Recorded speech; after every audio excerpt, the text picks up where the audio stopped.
காட்டு ராஜாவிடம் சிக்கிய நண்பன். ஒரு நாள் மாலை நேரத்தில் இயற்கை காற்று ரசித்துக் கொண்டிருக்கும் போது ஒரு அடர்ந்த காடு இருந்தது. அந்த காட்டை நான் சுத்தி பார்க்கணும்னு சொல்லிட்டு அதுக்குள்ள போய் பார்த்தேன். அதுக்குள்ள நுழைஞ்சதுமே சில நிமிடங்களுக்கு பிறகு அந்த காட்டுல ரொம்ப சத்தமா இருந்துச்சு. அப்போ ஒரு முயல் கீழே தூங்கிட்டு இருந்துச்சு. அந்த முயலை நான் ரொம்ப சத்தமா இருக்குன்னு சொல்லிட்டு என்னன்னு பார்க்க போலான்ட்டு போகும்போது அந்த முயல் படுத்துட்டு இருந்துச்சு. அது தெரியாதவங்க மெரிச்சுட்டோம். அந்த முயல் என்னையா மெரிக்கிற, உனக்கு என்ன தண்டனை தரட்டும் அப்படின்னு சொல்லி யோசிச்சுட்டு இருந்துச்சு. நான் அதுக்குள்ள அந்த முயல் கிட்ட முயல் சார் என்னை மன்னிச்சிருங்க, நான் தெரியாம பண்ணிட்டேன், நீங்க படுத்துட்டு இருந்தது நான் பார்க்கல, தெரியாம மெரிச்சுட்டேன் அப்படின்னு சொன்னேன். அப்ப முயல் நீ என்ன தெரிஞ்சனா மெரிச்சிருக்க, அதுக்கு நான் உனக்கு என்ன தண்டனை தருவேன் அப்படின்னு சொல்லி யோசிச்சுட்டு இருந்துச்சு. அப்போ நானு தெரியாம மெரிச்சிட்டேன்னு சொல்லிட்டு ஓடி போயிட்டேன். அப்போ முயல் பின்னாடியே ஓடி வந்துச்சு. அப்ப அங்க ஒரு பெரிய மரம் இருந்துச்சு. அந்த மரத்து மேல ஏறி அங்க உட்கார்ந்துட்டு இருந்தேன். அப்போ எனக்கு பக்கத்துல ஒரு குருவி கூடு இருந்துச்சு, சிட்டுக்குருவி கூடு. அந்த சிட்டுக்குருவி கூட நான் தெரியாம கை தவறி தள்ளிட்டேன். அந்த சிட்டுக்குருவி அதனுடைய முட்டைகள்லாம் அந்த கூட்டுல வச்சிருந்துச்சு. அந்த கூட்டுலதான் அந்த சிட்டுக்குருவி ரொம்ப வருஷமா வாழ்ந்துட்டு இருந்துச்சு. அந்த சிட்டுக்குருவி வெளியே போயிட்டு வர்றதுக்குள்ளேயும் நான் அங்கேயே உட்காந்துட்டு இருந்தேன். அப்புறம் அந்த சிட்டுக்குருவி வந்த யாரு என் கூட்ட தள்ளனது அப்படின்னு கேட்டுச்சு. நான் சொன்னேன், நான் தான் சிட்டுக்குருவி தெரியாம தள்ளிட்டேன் அப்படின்னு. அதுக்கு சிட்டுக்குருவி, என் கூட்ட தள்ளிட்டியே, நீ திருப்பி இந்த கூட்டை கட்டி தருவியா அப்படின்னு சொல்லுச்சு. அதுக்கு நான் சொன்னேன், இல்ல சிட்டுக்குருவி தெரியாம தள்ளிட்டான் கை தவறி அப்படின்னு சொல்ல. சிட்டுக்குருவி, எனக்கு இந்த கூடு திருப்பி வேணும், அதுலதான் என் முட்டையெல்லாம் நான் வைக்கணும் அப்படின்னு சொல்லுச்சு. ஐயோ, எனக்கு கூடு கட்ட தெரியாது அப்படின்னு சொன்னேன். அதெல்லாம் எனக்கு தெரியாது, நீ என் கூட்டை தள்ளனல்ல, நீயே எனக்கு கூடு கட்டித்தா, போயிட்டு விறகெல்லாம் எடுத்துட்டு வா அப்படின்னு சொல்லுச்சு. என்ன நினைச்சிரு, நான் தெரியாம பண்ணிட்டேன்னு சொல்லிட்டு நான் ஓடிட்டேன்.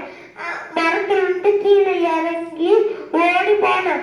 அப்போ முயலும் சிட்டுக்குருவியும் என்னை பின்தொடர்ந்து ஓடி வந்தாங்க. அப்போ ஒரு பாம்பு படுத்துட்டு இருந்துச்சு. அந்த பாம்பு கிட்ட போயிட்டு, பாம்பையா என்னை காப்பாத்துங்க அப்படின்னு சொன்னேன். உன்னை எனக்கு நான் காப்பாத்தணும் அப்படின்னு சொல்லுச்சு. இல்ல, நான் இவங்க 2 பேரோட்டிய பொருளையும் தெரியாம உடைச்சிட்டேன் அப்படின்னு சொன்னேன். நீ பண்ணது தப்புன்னு சொல்லி பாம்பு, முயல், சிட்டுக்குருவி அவங்க 3 பேர் கூட சேர்ந்து ஓடி வந்துச்சு பின்னாடியே.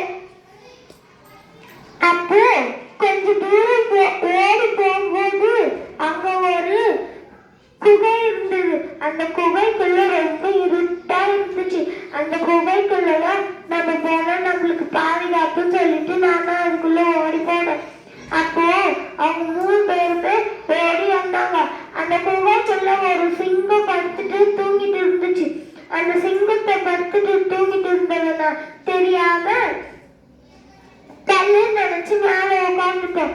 அப்போ அந்த சிங்கம் தூங்கிட்டே இருந்துச்சு. அப்புறம் நான் அது மேல படுத்து தூங்கிட்டேன். அப்புறம் அவங்க 3 பேருமே ஓடி ஆளுக்கு ஒவ்வொரு பக்கம் சண்டா போயிட்டு என்னை தேடிட்டே இருந்தாங்க. நான் அப்புறம் அந்த சிங்கம் மேல இருந்து எழுந்து தொட்டி தேய்ச்சா அது சிங்கம் தெரிஞ்சிச்சு. அப்புறம் கீழே அது மேல இருந்து கீழே இறங்கி முன்னாடி நின்று அந்த சிங்கம் சொல்லுச்சு, என் மேலேயேவா உட்கார, நான் யாருன்னு தெரியுமா அப்படின்னு கேட்டுச்சு. எனக்கு தெரியாதே சிங்கராஜா, சிங்கம் இல்லை.